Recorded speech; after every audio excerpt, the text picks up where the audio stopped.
그 1970년도까지도요. 많은 정신과 의사들이 어린애들이 어떻게 우울증을 앓을 수가 있느냐. 아이들은 우울증을 알 수가 없다. 아주 그 완전히 두뇌가 발달도 안 되고 뭔가 그 옳고 그런 것을 갖다 구별할 수 있는 그 전두엽도 아직 완전히 발달이 안 됐기 때문에 얘네들은 우울하지 않다 이런 말들을 했습니다. 그러나 그 다음에 보니까 아이들이 어떤 점에서는 어른 비슷하게 우울 증세들이 있고 그래서 그 다음에 이제 이게 정신과가요 자꾸 과학이 발달되고 사회 습관이 발달되고 이러면서 많이 변해갑니다. 그래서 그 정신과 진단 그 책도 Diagnostic and Statistical Manual DSM도 지금 1, 2, 3, 4, 5까지 됐거든요. 그만큼 이 정신과는 우리 몸과 마음과 이제 사회의 변화에 따라서 계속 이렇게 변해갑니다. 그래서 어떤 점에서는 가장 제 생각에는 정신과가 과학적이고 또 과학만이 아니고 우리가 예술도 관계가 되고 우리 살아가는 방법하고 관계되니까 이런 학문이라고 저는 생각하는데요. 우울증에 대해서 이제 어린애들이 특히 어떻게 우울할 수가 있나 생각들을 하시겠지만은 사실은 영아의 우울증도 있습니다. Infant Depression. 그게 이제 그 존 보울비라는 사람이요. 옛날에 불란서에서 이렇게 엄마들이 이제 감옥에 들어왔다가 거기서 이제 아기를 낳을 수가 있지 않습니까? 그럼 그 아기를 엄마가 이제 그 더러운 감옥에서 기르는데도 아이들이 잘 자라거든요. 왜냐면 first year에는 이뮨 시스템이 좋기 때문에 면역이 잘 돼서 애들이 병도 안 걸립니다. 그래가지고 아이들을 거기서 이렇게 기를 때는 잘 자라다가요. 이제 불란서가 그때 이제 혁명도 일어나고 그러면서 멋있는 병원을 지었어요. 그래서 아기들을 거기다 갖다 놓고 아주 깨끗하게 이제 널스들이 3교대로 아기들을 돌보기 시작했더니 애들이 시름시름 아파지고요. 많이 죽었어요. 그래서 이제 이 정신과 의사한테 물어봤어요. 얘가 왜 이러냐. 그랬더니 이분이 하시는 말이 엄마와 아기 사이에 이게 bon딩, 유대, 정신적인 유대가 있어야 애가 그거 가지고 잘 자라고 이제 성장 호르몬도 나오고 그러는데 그걸 뚝 끊어놨으니까 아무리 좋은 거 먹이고 아무리 깨끗하다 하더라도 그게 별로 도움이 안 된다. 그래서 그 다음에 이제 어떻게 했느냐면은 널스를 3교대를 시키는 게 아니라 한 사람이 주로 이제 아기를 담당을 했어요. 그래서 일종의 엄마 서브스티튜트 같이 그분이 이 아이하고 번딩을 하고 그러면서 많이 안아주고 웃어주고 이야기도 하고 이러면서 아기들이 그 다음에 좀 괜찮아졌습니다. 이렇게 영아도 우울증이 있을 수가 있거든요. 그러니까 어린아이에 이게 있다는 거는 이상한 게 아니죠. 어쨌든 어린아이들에 생기는 우울증은 이제 우리가 우울한 기분이 드는 거는요. 그건 병이 아닙니다. 여러분 기억하시겠지만은 어느 날 비가 많이 오고 갑자기 이제 그 코로나 때문에 우리가 어디 꼼짝도 못하고 이렇게 된다면은 답답하고 클클하고 외롭고 별 생각이 다 들지 않습니까? 그렇다고 해서 그게 우울증이 아니에요. 우울병은 아닙니다. 그럼 뭐가 우울병이냐? 제가 여기 이제 그 크라이테리아를 써놨습니다. 그래서 이제 여러분들이 이걸 좀 첫 번째 거 보여주시겠습니까? 파워포인트 first one. 오케이. 죄송합니다. 네네 여기 있습니다. 그래가지고 우울병 그걸 갖다가 major depressive disorder 그래서 주요 우울증이라고 그러는데 우울한 기분만 들면 그거는 우울병이 아니고 그거는 조금 있으면 닦여질 수도 있고 내가 나가서 운동도 좀 하고 맛있는 것도 먹고 뭐 이러다 보면은 이제 풀릴 수도 있고요. 제가 세바씨라는 한국에서 나온 유튜브를 한번 본 적이 있는데 어떤 젊은 여자분이 자기가 이제 디스타니아라고 이렇게 부전증, 우울 부전증으로 걸렸는데 죽고 싶은데 또 떡볶이가 먹고 싶더래요. 그래서 친구를 불러서 떡볶이를 먹다 보니까 기분이 많이 좋아지더라. 그러니까 이게 어떤 점에서는 참 이상한 것 같지요. 그러나 우리의 감정은 제가 언제나 말씀드리듯이 이 그 전두엽이 아니고 전두엽은 생각하고 합리적인 뇌고요. 그 밑에 있는 감정뇌에서 나옵니다. 감정뇌는요. 개나 고양이나 돼지나 뭐 호랑이나 이런 전부 mammalian animal들, 그러니까 포유동물에 다 있는 거거든요. 그러니까 막 싶기도 하고 또 떡볶이도 먹고 싶고 이런 감정이 둘 다 있는데 그때 기쁘면은 그건 큰 문제가 되는 거고 자기가 떡볶이 먹고 싶은 생각을 해서 친구 불러내서 같이 먹다 보면은 힐링, 기분은 많이 좋아질 수가 있는 거죠. 그럼 어떤 것이 정말 우울병인가? 그래가지고 보면은 첫 번째, 매일 우울하거나 아무 어디에 관심이 없거나 모든 흥미를 잃은 것이 적어도 2주가 계속될 때. 그 다음에 그러면서도 할 때는 그건 메이저 디프레션 아직 아닙니다. 제가 제 퍼스트 허스밴드를 갖다가 갑자기 심장마비로 잃었을 때가 49살, 아니 49살, 네, 49세 때였는데 죽고 싶고 모든 게 다 흥미가 없었지만은 그래도 제가 직장에 떼서 나갔고 집에서 애들 길렀고 저희 부모님 도와드렸거든요. 그러니까 제 기능을 했기 때문에 제가 메이저 디프레션까지 안 간 거죠. 물론 메이저 디프레션의 증상은 다 있었습니다. 그래서 물론 치료도 받고 제가 약도 쓰고 그랬지만은 애들은요 다음의 증상 중에서 적어도 4가지가 있어야 됩니다. 그런데 어른은 5가지고요. 그런데 뭐냐면은 식욕이요 아주 떨어지거나 아주 올라갑니다. 그래서 이 우울병이라는 거는 여러분들이 감정의 병이라고만 생각하시면 안 됩니다. 우리 감정의 병이 이 세로토닌하고 브레인에서의 그 화학물질하고 작용을 해가지고요. 몸과 마음과 인지 능력 이것까지 전부 다 영향을 주는 게 우울증입니다. 그래서 애는 아니래도 어른들도 이게 우울증이 되면은 이런 비슷한 변화가 다 옵니다. 첫째, 그래서 티네이저들은 되게 너무 많이 먹고요. 어린애들은 되게 못 먹습니다. 여자분들은 더 많이 먹고요. 남자분들이나 노인들은 되게 못 잡수십니다. 그래서 어린아이가 이제 나이에 따라서 이게 웨이트가 올라가야 돼요. 체중이. 그러니까 그게 올라가지가 않으면 그건 문제입니다. 아이들은. 그러니까 체중이 빠지지 않더라도요. 정상적으로 올라가지 않으면 그런 문제가 있습니다. 두 번째는 잠을 많이 자거나 아니면 못 잡니다. 따라서 어린애들은 되게 못 자거나 노인들도 잘 못 주무시거나 남자들은 못 잡니다. 그러나 티네이저들이나 중년 여자분들은 잠을 너무 많이 잡니다. 그래서 뚱뚱해지죠. 그리고 이제 전체적으로 뭐 괜히 불안해서 막 서툴거나 아니면 기분이 빠지거나 애지테이트 되거나 아주 사이코모터 리터데이션이라고 그러는데요. 기운이 다 빠지고 그렇게 되는 현상이 나오고요. 그 다음에는 제가 아까 말씀드린 것처럼 우리 몸이 이상하게 우울해지면은요 기운이 없어요. 그 fatigue라고 그러죠. 아주 피곤하고요. 그 다음에 이 정신적으로 guilt feeling. 나는 참 뭘 잘못한 것 같고 나 자신이 미워지고 나는 이 세상에서 아무 쓸데도 없다. 나는 아무 월드가 없다. 나는 아무것도 나한테는 아무 가치가 없다. 이런 생각이 들고요. 그 다음에 이제 정신적인 문제에서 내가 이제 뭔가 초점을 맞춰서 일을 하든지 뭐 계산을 하든지 이래야 되는데 도저히 초점이 안 맞춰지고요. 어디 식당을 어디 갈까 아니면 내일은 뭘 할까 이런 거 결정을 물어보면 대답을 못합니다. 결정을 하기가 어렵습니다. 그리고 이제 옛날에 죽은데 친구라던가 뭐 돌아가신 어머니 생각이 자꾸 난다던가 아니면은 나도 죽고 싶다 아니면 처음에는 이제 아주 수동적으로 오늘 밤에 그냥 자고 내일 아침에 안 일어났으면 좋겠다 그냥 영원히 잤으면 좋겠다 라던가 내가 없으면 우리 집안이 편안해지겠다 뭐 이런 생각이 든다던가 이건 이제 아주 수동적인 자살에 대한 욕망이 있는데 그게 심해지면은 이제 어떻게 죽겠다는 것까지 결정을 하게 되죠. 아, 내가 약을 모아야 되겠다. 아니면 내가 녹분을 사다 놔야 되겠다.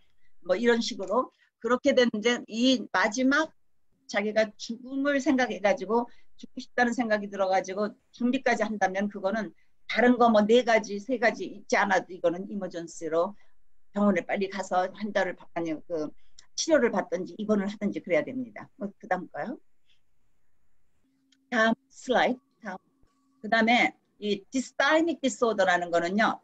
한국에서 제가 그 세바스라는 걸 봤을 때는 부전장애, 우울 부전장애라고 이제 거기서 번역을 했더라고요. 근데 DSM-5는 이제 이걸 말을 조금 바꿔서 지속적 우울장애, 그래서 dysthymic disorder인데, 아이가 1년간 이런 문제가 있으면 이렇게 지속되는 건데, 어른은 2년간입니다. 이제 그 아이들은 워낙 이게 증상이 어른같이 이렇게 오래 가지는 않지만 1년 굉장히 오랜 거죠. 그래가지고 우울한 기분이 드는데, 이제 다음 증상 중에서 저가 두 가지가 있으면은 지속적인 우울장애라고 그러는데, 이제 제가 아까 말씀드렸던 식욕이 너무나 올라가거나 너무 내려가는 거, 또 수면이 너무 많이 자거나 덜 자는 것, 티네이저들은 많이 잡니다. 그다음에 기력이 너무 피곤하고 없고, 그다음에 대개는 셀프 스팀, 자기 자존감이 없어집니다. 그래가지고 나의 그 인지 능력에 대해서도 문제가 생기고, 집중이 잘 안 되고, 결정을 못 하고, 그다음에 항상 절망하는 거, no hope, 이런 되면은 참 어린아들한테 힘든 거죠. 그래서 어른들한테는 이게 꽤 있습니다. 그다음에 이제 어린이는 약 2%, 그러니까 100명 중에서 2명이니까 별로 많지는 않습니다. 다행히. 그러나 어린이들에서도 이런 게 있으면은 뭐 공부하기도 힘들고, 아이들이 그럴 때는요, 아주 우울하면은 성장 호르몬이 안 나와요. 그래가지고 아이가 크질 못합니다. 제가 미국 군대에서 있으면서 한국 그 어떤 아이를 봤어요. 어머니는 이제 뭐 국민학교도 못 나오시고, 이제 껌 팔고 그러다가 이제 그 한국에서 이제 몸을 파는 여자분이 되셨는데, 시애틀에서 온 어느 백인 대학교 졸업하신 이런 꽤 높은 그 군인이 한국에 있으면서 이분하고 결혼을 했어요. 그런데 엄마는 한국에서 배운 대로 열심히 살려고 애를 써요. 예를 들면은 그 시애틀에 가면은요, 바다에 미역도 많고 다 했습니다. 그거 가서 내내 이제 긁고 오시고, 산에 가서 보살 있다고 악착같이 이제 그렇게 열심히 사는데, 그분은 자기가 그게 사는 것이 옳다고 생각하는데, 이 아이는 그때 아이가 막 7살이었던가 그래요. 그게 별로 자기하고 엄마하고 같이 유대도 없고, 자기를 보면 엄마가 자꾸 화를 내고 이러니까 아이가 절망을 자꾸 해가지고 걔가 우울해졌어요. 그래가지고 저는 엄마를 보고, 제 이제 인턴이 그 아이를 보는데 얘가 커지질 않아요. 그래가지고 그 엄마 얘기를 들으면 자기는 참 아이를 사랑하니까 내가 열심히 일해서 돈 벌어가지고 너 대학교 보내겠다 이렇게 생각을 하는데, 그런 것을 이해할 만큼 이 아이는 여기 합리적으로 생각할 수 있는 능력이 아직 없거든요. 그리고 아빠는 이 두 사람이 영어로 해야 되는데 말도 잘 안 통하고요. 그러니까 주말이고 주중이고, 아빠는 그폴 루이스라고 그 미국 군대에 들어가가지고 항상 거기 있었어요. 그러니까 집에 있으면 부인한테 야단만 맞고 그러니까.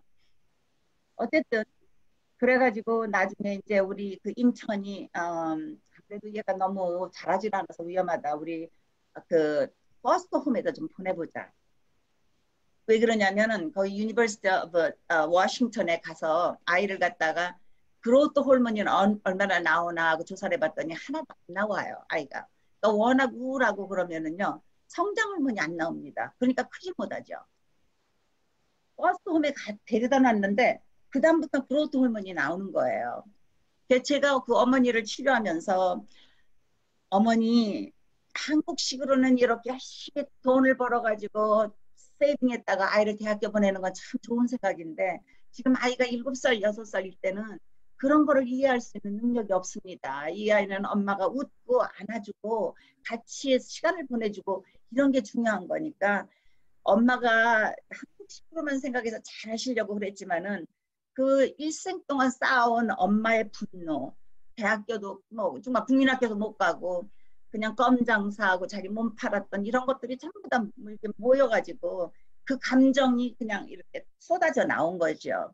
어쨌든 아이들은요, 우울하면은 이렇게 잘하지도 못하고 뭐 감정만이 아닙니다. 그런데 다행히도 2%밖에 안 되니까 괜찮은데, 이제 문제가 우울하고 이런 것이요, 성장 그 티네이저가 되면은 여자아이들은요, 이 에스트로겐이라고 여성 호르몬이 나오면 아주 이게 굉장히 사람을 갖다 힘들게 합니다. 불안하게 하고 우울하게 하고 그래가지고요, 아주 소녀들이 이때 많이 우울해집니다. 그리고 이때 우울했던 애들이요, 어른이 돼서도 우울할까 싶습니다. 그래서 제가 항상 어른들한테 물어봅니다. 언제 우울증이 시작됐냐. 만일 그때 월경 시작할 때쯤이거든요. 그때 굉장히 호르몬이 많이 나오고 그때 막 변화가 많으니까. 그럼 어른이 돼서도 우울증 다시 올 수 있는 확률이 꽤 있습니다. 그래서 이때 치료를 잘 해주면은 그 다음에 재발이 적습니다. 그러니까 그냥 놔둬도 대개는 괜찮아요. 그런데 문제는 치료가 잘 됐으면 그 다음에 재발했을 때 문제가 좀 적고요. 그 다음에 재발을 너무 자주 하지 않고요. 이 우울증은요, 자꾸 재발하는 게 특징입니다. 그러나 그때마다 치료를 잘 해주면은 재발을 덜 합니다. 그리고 해더라도 조금 가고요. 그냥 보통 때는 우울증이 3개월 내지 9개월 가거든요. 대개는 처음에는 그냥 엄마남 그대로 가다가 정상적으로 돼요. 그러나 그 다음에는 조금 더 힘들어집니다. 그래서 그다음에 이제 이 18살쯤 돼서 대학교 갈 때쯤이면은 우울증이 한 20% 돼요. 그러니까 한 5명 중에 하나가 할 수가 있고요. 지금같이 이렇게 디스타이미아 지속적으로 하다가 또 쉽게 되는 경우는 더블 디프레션이라고 그래서 또 좀 더 위험해지겠죠. 네, 그다음에 그럼 우울증은 왜 오나? 대개는 유전이 참 중요합니다. 유전적인 게. 근데 이제 유전적인 것이 우리 한국 부모님들이나 미국 사람들도 그렇고 별로 그 가족들한테 이야기 나누기 때문에 모르는 경우가 참 많아요. 그런데 어른들 중에서 이제 조상들이나 뭐 사촌이나 피를 나눈 그 이제 그 친척이나 이런 사람들 중에서 꼭 제가 물어보는 것이 술을 많이 마신 사람이 있느냐. 왜 그러냐면요. 우울증하고 알코올리즘하고 굉장히 같이 갑니다. 그래서 술을 많이 마신 아버지한테서는 술 마시는 아들이 나오고 디프레스한 딸이 나오기가 쉽습니다. 그게 이제 그 유전적으로 영향이 있어서 그러는데 그래서 이런 아이들은 제가 아까 말씀드린 대로 아주 심한 우울증이 있으면 애들이 성장 호르몬이 잘 안 나와요. 그리고 잠을 못 자요. 아이들이 잠을 잘 때 성장 호르몬이 막 나오거든요. 그래서 애가 큽니다. 그래서 왜 할머니들이 옛날에 애들이 이렇게 자다가 깨면은 다리를 쭉쭉 펴주면서 어디 많이 자랐나 보자 그랬거든요. 이게 한국 할머니들이 그만큼 애들을 기르는데 과학적인 그 어떤 그 지혜가 있었던 거죠. 그리고 이제 그 다음에 환경이 굉장히 중요하죠, 아이들. 제가 본 아까 그 이제 제가 그 군대에 있으면서 봤던 아이, 걔는 이게 환경하고 굉장히 관계가 되는 거죠. 물론 제 생각에는 그 아버지나 어머니도 우울증이 좀 있었던 것 같아요. 어머니는 물론 있었고 그 아버지도 집에 있질 않고 아이하고 시간을 안 보내고 계속 군대 들어가가지고 시간을 보냈거든요. 그러니까 그것도 문제가 있었죠. 물론. 그런데 이제 환경 중에서 중요한 게 부모가 둘 다 이제 음주나 마약 중독이 됐다던가 또는 부모가 결혼을 문제가 있어가지고 계속 싸운다던가 그 다음에 이제 가족끼리 서로 이렇게 바운딩이 안 된 경우 제가 그 본 환자들 중에서 10살 된 남자아이가 있었는데 갑자기 얘가 막 학교에서 막 문제가 생기고 학교도 안 가려고 그러고 막 이래요. 그래서 이제 봤더니 어떤 일이 있었냐면은요. 부모가 둘 다 심한 알코올릭이었어요. 그래가지고 얘가 어릴 때부터 이 부모가 술 먹고 그냥 준너 있고 그러면은 지가 저녁도 마련해서 부모한테 먹이고 뭐 집안도 치고 막 이랬거든요. 근데 어느 날이 두 부부가요. 정신을 차려가지고 이제 우리 이러면 안 되겠다고 술을 끊었어요. 그러고 나서 가만 보니까 애가 그때까지는 이 집에 완전히 그 집 총사령관이었거든요. 그거 이제 부모가 정신 차려보니까 이게 10살짜리가 총사령관이 됐으니까 말이나 돼요. 그러니까 이래 저래 그러고 막 뭐라고 시키니까 이 아이가 그다음부터 그거 이제 너무 열불이 난 거죠. 그래가지고 그다음부터 반항을 하고 막 문제가 생긴 거예요. 그러니까 참 별일들이 다 있지만 이만큼 부모의 문제가 아이들한테 영향을 많이 주는 거죠. 그리고 이제 그 카그니티브 인지 상태가 아이가 워낙 자존감이 낮다던가 가령 그게 이제 어떤 경우가 있냐면 만약 아이가 처음 태어날 때부터 주의 산만증이나 뭐 이런 걸 가지고 태어났대 봐요. 그럼 얘는 처음에 학교 가서부터 이 앉아서 읽거나 뭐 쓰거나 공부를 할 수가 없거든요. 그러니까 나는 바보야. 왜 사람들이 다 나를 싫어하지? 이런 생각들을 합니다. 자기 잘못도 아닌데 부모가 그걸 모르고 선생님도 모르고 그러면 치료를 빨리 안 해주면 그렇게 돼요. 그럼 이 아이들은 자기는 사람들이 모두 싫어하고 나는 바본 것 같고 그러니까 이런 것 때문에 우울증이 생길 수가 있습니다. 그래서 이런 것도 하나의 예로서 아이가 빨리 자존감이 떨어지기 전에 치료를 해주라는 게 굉장히 중요한 거죠. 예, 이런 것들이 우울증의 원인입니다. 자, 그럼 치료를 어떻게 하느냐? 이제 저는 항상 우울증의 치료를 심신환영 네 가지 다 하십시오. 심리적으로 아이가 I'm okay, 나는 괜찮은 애라고 느낄 수 있도록 도와주고, 신체적으로 우울증이라는 건 두뇌에서 그 신경세포와 신경세포가 만나는 그 중간에 이게 시냅스라는 게 있는데 이 시냅스에 화학물질이 나와야 되거든요. 그래가지고 그 중에 나오는 것 중에 도파민, 세로토닌, 엔돌핀, 가바, 도파민 뭐 이런 것들이 전부 나오는데 그 중에 세로토닌 레벨이 뚝 떨어지면은 우울해지고 불안해집니다. 그래서 불안과 우울은 같이 가는 수가 많아요. 그래서 이거를 치료하기 위해서 한 3, 40년 전에 세로토닌을 갖다 올리는 약이 나왔는데 그게 이름이 프로젝입니다. 프로젝의 화학명은 프로악세틴이라고 합니다.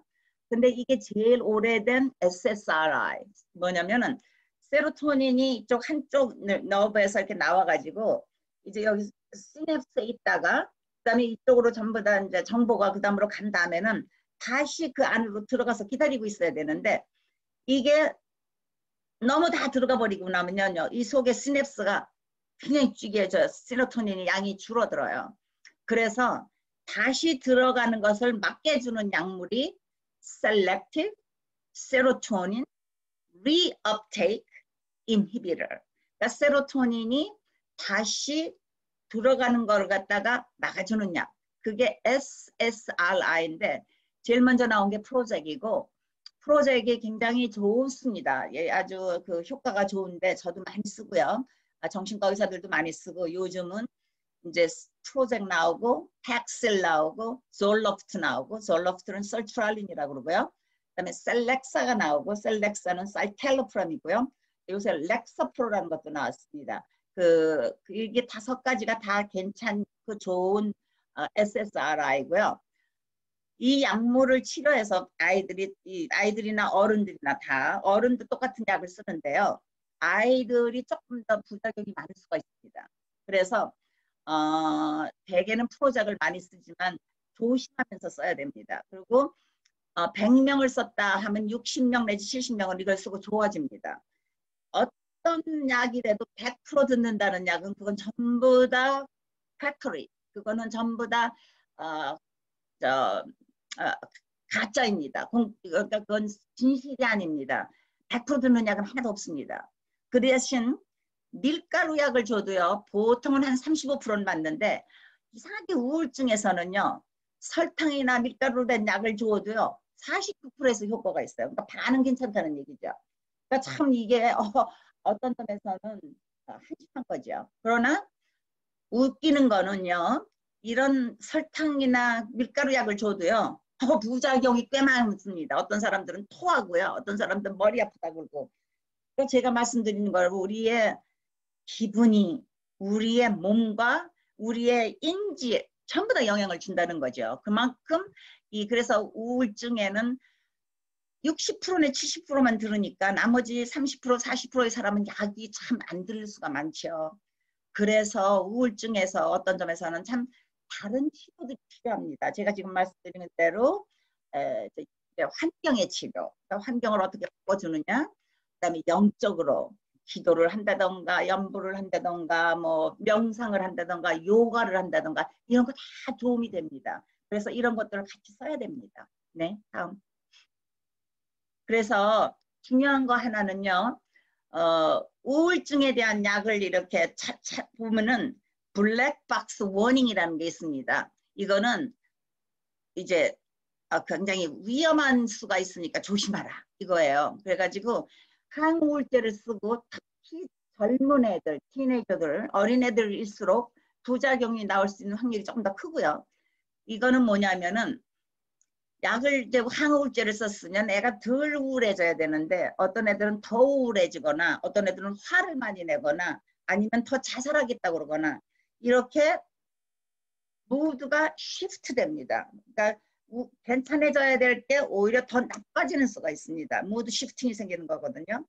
근데 제가 가만히 보니까 제 경험으로는 대개는 이 집안에 옛날에 조울증이 있었다던가 환자에게 조울증 증세가 있을 나중에 그러니까 그럴 사람들에게는 이런 문제가 꽤 생깁니다. 그래서 물론 우리가 환자를 볼 때 전부 다 그게 있는지 없는지 모르거든요. 그래서 이런 게 나타나면은요, 얼른 약을 끊어버리시고 빨리 의사한테 연락을 해야 됩니다. 그리고도 너무 심해서 애가 자살하려고 그런다. 그럼 응급실에 데리고 가가지고 거기서 보고 입원하게 되면 입원도 해야 되는데 이게 그렇게 많이 생기는 건 아닙니다. 100명 중에 4명 정도 생길 수 있고 어린애들 때 많이 생기고 그리고 그 밀가루 약을 주어도 한 2%에서는 나타날 수가 있어요. 그러니까 이만큼 정신적으로도 굉장히 관계가 많은 거고 밀가루 약을 쓰고서도 뭐 세로토닌이나 이런 게 나온다는 얘기죠. 그러니까 그래서 이런 경우는 약을 끊는데 다행히 많은 의사들이 그러니까 약을 처음부터 다 안 줘요. 그러니까 프로젝은 대개 한 40ml, 나중엔 80ml까지도 저는 쓴 적이 있는데 처음에는요 10ml로 시작하거든요. 그러니까 그때 이런 게 나타나면 빨리 끊어버리면 됩니다. 그래서 대개는 10ml 하나를 쓰다가 일주일 후에 2알로 가다가 뭐 이렇게 합니다. 그런데 많은 한국 환자들한테요 제가 이제 일주일간 하나 쓰시고 그 다음엔 2개 쓰세요. 그러면요 한 번도 올라가질 않으세요. 그래서 이 약 쓰나 마나예요. 나중에 저한테 그러세요. 아주 그래가지고 제가 속상합니다. 너무 약을 설명을 해도요 말을 안 들으세요. 왜냐면은 물론 이제 딴 생각하시고 그랬겠지만은 적어드려도 그래요. 그래서 제 어머니들이나 아버지들이나 혹시라도 이런 일이 안 생기기를 바라지만 본인이나 아이들이나 청소년 때 우울한 경우가 많아요. 그러면은 약을 쓰면 훨씬 치료가 잘 되거든요. 그럼 작은 양을 쓰고 일주일에 조금씩 늘리고 의사하고 의논해가지고 더 올릴 필요가 없으면 거기서 그대로 하고 아니면 올리다가 힘들어지면 내려가기도 하고 이래야 되거든요. 그리고 많이 좋아진다면은 다시 천천히 약을 갖다 taper off 합니다. 그러니까 50, 40 쓰다가 많이 좋아졌다? 그럼 30, 20, 10 이렇게 쓰다가 그 다음에 이제 끊는 거거든요. 근데 조금 좋아지면은 부모님들이 그만 쓰라 그래요.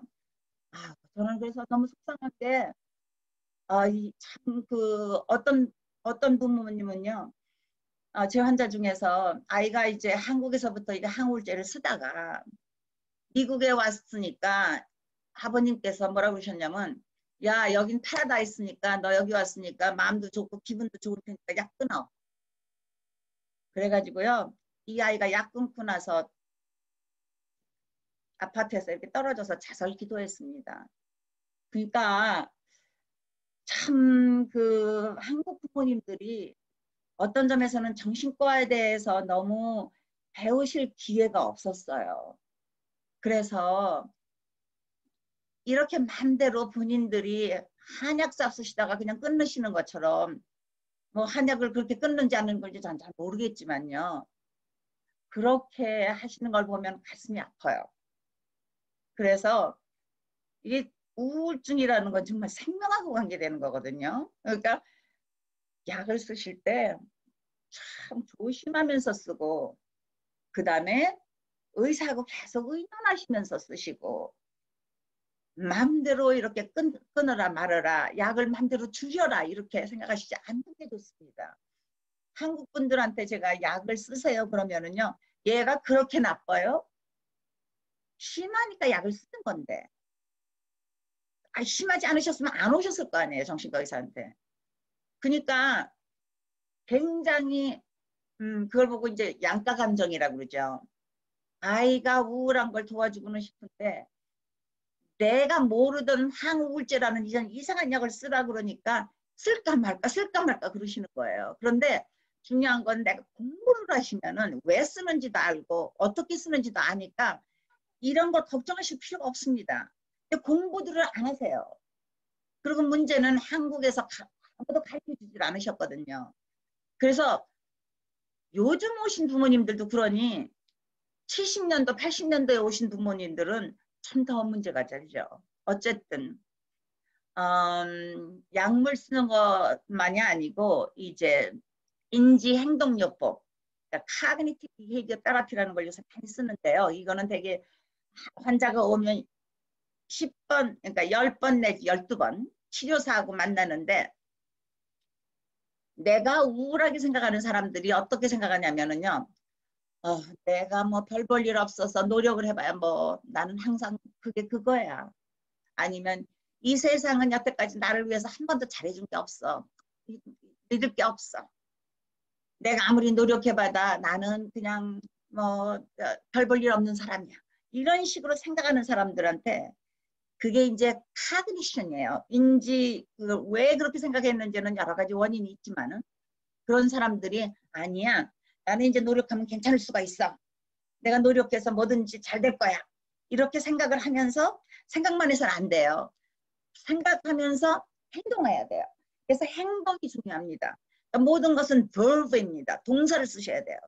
나는 나를 오늘 우울하기 때문에 나가서 친구 불러서 떡볶이 먹을 거야. 아니면 내 친구랑 같이 운동할 거야. 이러면은요. 운동을 하거나 나가서 친구 만나서 막 웃다 보면은 세로토닌이 막 나옵니다. 그러니까 기분이 좋아져요. 이런 식으로 인지행동요법이 있고요. 그게 CBT라고 합니다. 두 번째는 인터퍼스널 테라피, 대인 치료입니다. 많은 우울증이 인간관계에서 오거든요. 그래서 만일 우울한데 부모와 자식 간의 문제가 많다던가 아니면은 나하고 학교 선생님, 학교 친구들하고 문제가 많다던가 그럼 이런 대인관계의 치료를 해줍니다. 그럼 그게 굉장히 좋아지고요. 제가 아까 말씀드린 대로 환경도 바꿔보고요. 티네이저들 같으면은 집안에서 문제가 많으면 가끔은 친척집이나 할아버지 집에 좀 데려다 놓을 수도 있고요. 아니면은 학교를 한번 선생님을 만나가지고 학교에서의 그걸 바꿔볼 수도 있고요. 그다음에 제가 아까 말씀드린 대로 영적으로 뭐 꼭 교회나 절에 꼭 가야 되는 건 아니지만 어쨌든 나보다 더 큰 존재가 있다는 것을 생각하면서 거기에 대해서 이제 기대하는 것도 할 수가 있고요. 네, 그다음 그리고 월경전 불쾌감 장애 (Premenstrual Dysphoric Disorder라는 거는요. 요번에 DSM-5에서 이제 타고 들어간 건데 티네이저들이 이제 월경을 하기 그 전에 거의 월경 할 때마다 월경 전 한 일주일 전부터 시작해가지고 막 우울해지고 막 불안해지고 막 자기 자신이 싫고 여기저기가 문제가 많아지고 그러다 월경을 시작하면 오히려 좀 나아지다가 월경 끝나고 나서 한 일주일 안에는 되게 괜찮아지는 것을 PMDD, Premenstrual Dysphoric Disorder, 월경전 불쾌감 장애라고 합니다. 예. 그래서 그 다음에 이제 증세가 되게 위아래 다 합쳐가지고 한 5가지가 있을 때는 되게 이거라고 생각을 하는데 첫째는 아주 불안정해가지고 갑자기 울고 싶고 갑자기 슬퍼지고 갑자기 예민해지고 그 다음에 엄마가 뭐 조그맣게 말을 해도 속상해지는 거예요. 엄마가 나를 갖다 우습게 생각을 하는구나. 친구들이 나를 웃기게 나를 갖다 싫어하는구나. 그러니까 이렇게 예민해지고 우울해지고 절망감 생기고 그 다음에 아주 신경이 곤두서고요. 그 다음에 이제 C에서는 보통 때 자기가 흥미가 있던 것들이 관심이 없어져요. 학교 가기도 싫고 친구 만나기도 싫고 뭐 자기가 좋아하던 운동도 갑자기 싫어지고 그 다음에 괜히 집중이 힘들다고 느껴지고요. 그 다음에 피곤하고 무기력해지고 그러니까 이게 보통 우울한 증상들 아니면 위에 있는 거는 불안한 증상들 중 비슷한 것들이 한 가지가 나타나고 그 다음에 괜히 내가 뭘 잘못해가지고 내가 이상한 행동을 하지는 않을까 그런 그 불안한 것도 들고 그다음에 이게 갑자기 젖가슴이 막 아파지고 머리도 아파지고 여기저기가 쑤시고 막 이러고 굉장히 몸이 부은 것 같고 아니면은 막 살이 찐 것 같고 이런 느낌이 적어도 한 이거 다 합쳐가지고 5가지가 있거나 아니면 그 전에 12개월간 계속 이런 게 있었다. 그러면은 이게 TMDD를 진단할 수 있습니다. 네, 그다음에는 이제 어떤 물질을 썼기 때문에 그것 때문에 오는 수가 있습니다. 알코올은 사람을 우울하게 만듭니다. 이거는 중추신경을 갖다가 디프레스 시키기 때문에 알코올을 쓰면 우울해집니다.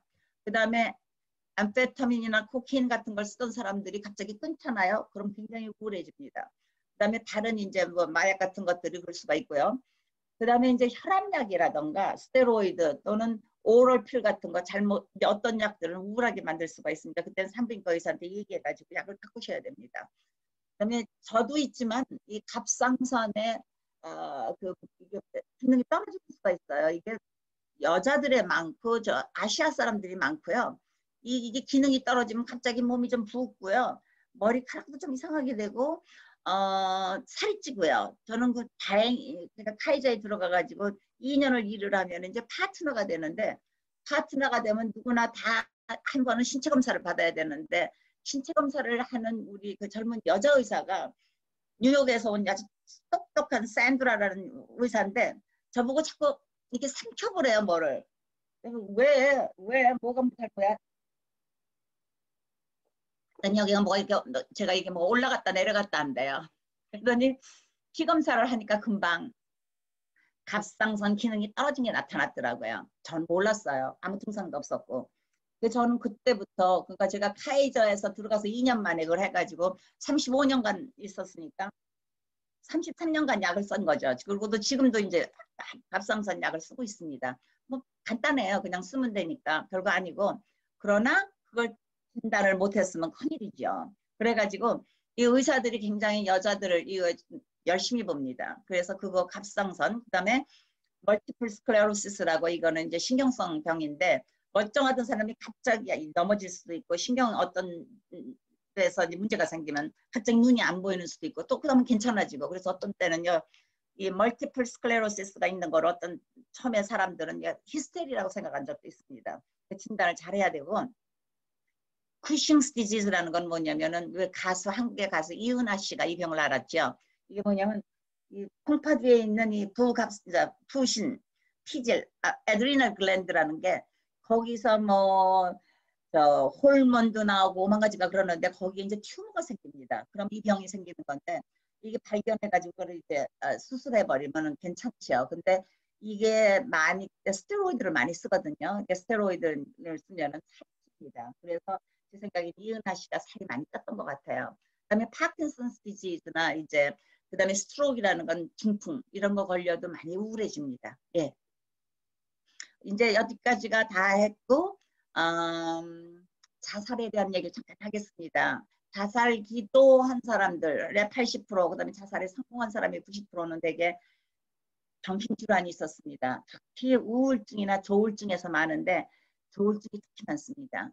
그리고 조울증 환자들은요, 우울증 환자들처럼 그냥 약 이렇게 많이 이제 먹고서 자살을 기도하는 게 아니고 그런 경우는 살기가 쉬운데 이 사람들은요 분노도 많고 굉장히 충동성이 많기 때문에 반드시 성공하는 걸로 하기 때문에 뭐 목을 맨다던가 높은 데서 떨어진다던가 권총을 쓰거나 뭐 이런 수가 많습니다. 그래서 굉장히 위험합니다.